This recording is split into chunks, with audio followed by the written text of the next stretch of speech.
മധു ബിയുടെ രണ്ട് കുട്ടികൾ എന്ന കവിത. വെളുത്ത കുട്ടിയുടെ നിഴലായിരുന്നു കറുത്ത കുട്ടി എന്ന വാക്യത്തിലാണ് ഈ കവിത ആരംഭിക്കുന്നത്.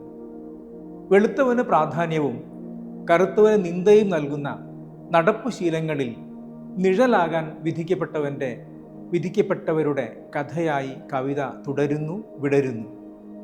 ഇടവഴിയുടെ അറ്റത്ത് തണല് തീരുന്നിടത്ത് അവരൊന്നിച്ചു.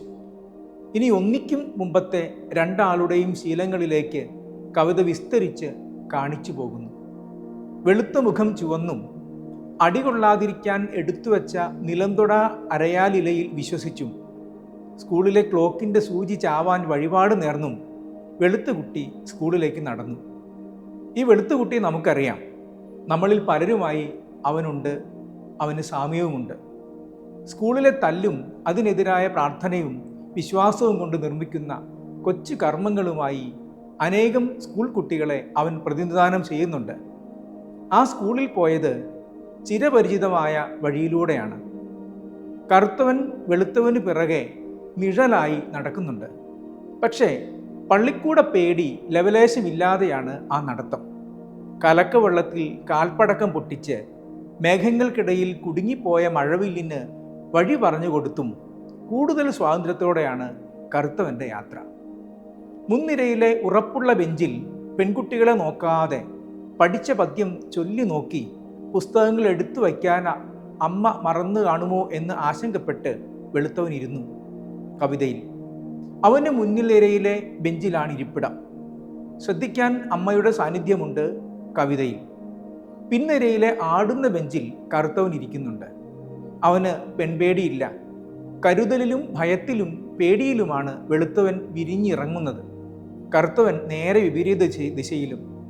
പടി കയറുമ്പോൾ കാൽ വഴുക്കാതെ ചുമലിൽ കൈയമർത്തി മാമ്പഴം പെറുക്കുമ്പോൾ പച്ചിലപ്പാമ്പിനെ പിടിച്ച് കുളത്തിൽ കുളിക്കുമ്പോൾ മുതൽ വരുമെന്നോർത്ത് കടവിൽ നിന്ന് കപ്പ് കൊണ്ട് വെള്ളം കോരി കുളിക്കുന്നവനാണ് വെളുത്തവൻ. അവന് രാത്രിയിൽ ഒടിയനെയും പൊട്ടിച്ചക്കിയെയും പേടിയാണ്. പാതിരാത്രിയിൽ ഹെഡ് മാസ്റ്ററുടെ ചൂരപ്രയോഗം ഓർത്ത് കരഞ്ഞുറങ്ങുന്ന അവന് രക്ഷയായി കൈകളിൽ ചരടുകളും അരയിൽ ഏലസും പേടികൊണ്ട് പെരുകിക്കൊണ്ടിരിക്കുന്നു. കറുത്തുകുട്ടി നാട്ടുമാവിൻ്റെ ഉയരങ്ങളെ സ്നേഹിച്ചു. പുഴയാഴങ്ങളിലെ മുതലയെ ഭയപ്പെട്ടില്ല. അവന് വീട്ടുകണക്കുകൾ തെറ്റി. അവൻ്റെ ചിരി സഹിക്കാനാവാതെ കണക്കു ടീച്ചർ കാക്കയുടെയും തേങ്ങാപ്പൂളിൻ്റെയും ഉപമ പറഞ്ഞ് മലയാള ഭാഷയിലേക്ക് പുറപ്പെട്ടു എന്നെഴുതുമ്പോൾ കവി കറുത്തവൻ്റെ ചിരി തേങ്ങാപ്പൂള് കൊത്തിയെടുക്കാൻ നിൽക്കുന്ന കാക്കയെപ്പോലെ എന്ന നാടൻ പ്രയോഗത്തിൻ്റെ കൂർത്ത പരിഹാസം കൊണ്ട് പരകായ പ്രവേശനം ചെയ്യുന്ന കണക്കു ടീച്ചറെ കൃത്യമായി വരച്ചിടുന്നു. വർഗ, വർണ്ണ, ലിംഗ, ജാതി വ്യത്യാസങ്ങൾ കൊണ്ട് തല ഉനിച്ചു നിൽക്കേണ്ടി വരുന്ന അനേകരിലേക്കാണ് ഈ ചിരി വായനക്കാരെ കൊണ്ടുചെന്നെത്തിക്കുന്നത്. പാതിരയിൽ പുഴവകത്തെ മരക്കൊമ്പത്ത് കാലാട്ടിയിരിക്കുന്ന യക്ഷികളുടെ പാട്ടിൽ കിടന്നുറങ്ങിയ അവൻ്റെ ഉറക്കത്തിൽ കാട്ടുഞാവലുകൾ നിറഞ്ഞു. കറുത്തവന് രാത്രിയെയോ യക്ഷിപ്പാട്ടിനെയോ പേടിയില്ല. അവൻ്റെ ഉറക്കത്തിൽ ആർക്കും ഒരിക്കലും കീഴടക്കാനാവാത്ത നിയതിയുടെ സ്വപ്നസമാനമായ നാളുകളെക്കുറിച്ചുള്ള തൃഷ്ണകൾ കാട്ടുഞാവൽപ്പഴങ്ങളായി നിറഞ്ഞു. ഒരിക്കൽ വഴി പിരിയുന്നിടത്ത് ഒളിച്ചു നിന്ന ആ പഴയ കിഴവൻ ഒറ്റ നോട്ടം കൊണ്ട് കറുത്ത കുട്ടിയെ നിറങ്ങളില്ലാത്തവനാക്കി.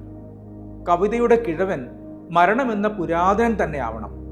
അയാൾ ഒറ്റ നോട്ടം കൊണ്ട് കറുത്തവൻ്റെ അപമാനത്തിൻ്റെ നിറം എടുത്തുമാറ്റി. മരിച്ചവന് ഇനി നിറത്തെ ചൊല്ലി മാറ്റി നിർത്തൽ സഹിക്കേണ്ടതില്ലല്ലോ. മരണം എല്ലാവരെയും സമന്മാരാക്കുന്നു. പിറ്റേന്ന് കുട്ടികളുടെ മൗനജാഥയിൽ വെളുത്ത കുട്ടിയില്ലായിരുന്നു. കറുത്ത കുട്ടിയുടെ നിഴൽ മാത്രമായിരുന്നു വെളുത്ത കുട്ടി. കവിത അവസാനിക്കുമ്പോൾ താരതമ്യങ്ങളും പരസ്പരം തട്ടിച്ചു നോക്കിയും അവരുടെ നിഴലാവാനും മറുപുറമാകാനും വിധിക്കപ്പെട്ടവരൊക്കെ മരണമെത്തി ഒരുവനെ കൊണ്ടുപോകുമ്പോൾ തുലനം ചെയ്യാൻ ഇനി ആരുമല്ലാതെ കടന്നു പോകേണ്ടി വരും. കവിതയുടെ ആരംഭവാചകത്തിൻ്റെ നടപ്പ് രീതി വിട്ട് കവിത തലകീഴായി പുതിയൊരു ക്രമം രൂപപ്പെടുത്തുന്നു. കുറെ കൂടെ വർത്തമാനകാലത്തിൻ്റെ രാഷ്ട്രീയം കവിതയിൽ കലരുന്നു. കറുത്തവൻ്റെ, കീഴാളൻ്റെ, നിസ്വൻ്റെ, സ്ത്രീയുടെ, ദളിതൻ്റെ പ്രയത്നങ്ങൾ കൊണ്ട് വെളുത്തവനായി പരിഷ്കൃതനായി ചമയ്ക്കാൻ അനേകർ യഥാർത്ഥത്തിൽ മുൻചെന്നവരുടെ വെറും നിഴലുകളാണെന്ന ഉത്തരാധുനികത പരിഷ്പ്രേക്ഷ്യത്തിലേക്ക് കവിത വളരുന്നിടത്ത് രണ്ട് കുട്ടികൾ എന്ന കവിത കുട്ടികളുടെ കഥയല്ലാതാവുകയും അവയിലെ കുട്ടിത്തം കുട്ടിത്തമല്ലാതാവുകയും ചെയ്യുന്നതിനെ വായനക്കാരൻ ആശ്ചര്യത്തോടെ കാണുന്നു. കുട്ടികൾക്ക് മുതിരാനും മുതിർന്നവർക്ക് കുട്ടികളാകാനും കവിതയുടെ മാന്ത്രിക വാതിൽ തുറന്നിട്ട കവി തൻ്റെ രചനയെ സാർത്ഥകമാക്കി തീർത്തിരിക്കുന്നു.